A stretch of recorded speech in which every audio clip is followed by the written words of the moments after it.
This morning I was thinking, and I was actually personally self-reflecting.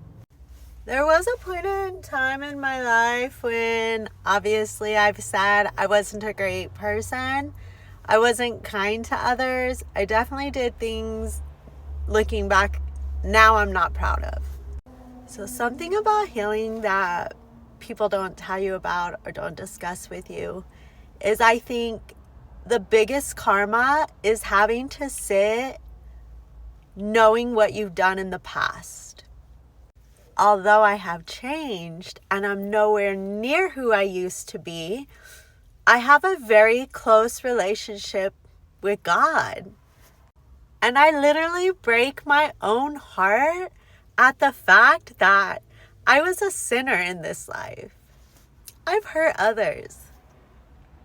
And I've definitely done and said things that I'm not proud of.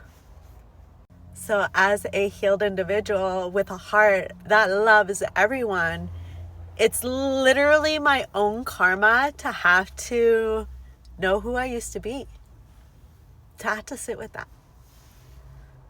So when you're running around out there thinking, I can do whatever I want, and I can talk how I want, and I can treat others how I want, just know that you have to sit with yourself one day. You have to know how you acted and how you treated others. You have to sit with that.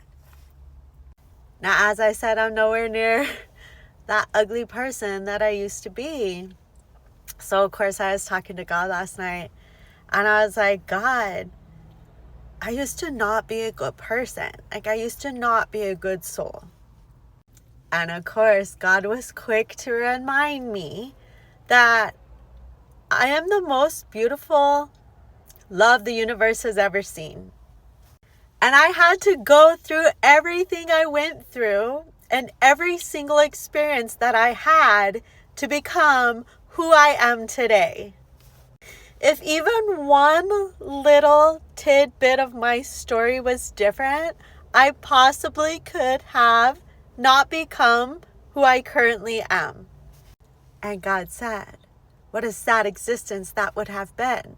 Because now he has a soulmate, and he has a daughter, and he has a son-in-law.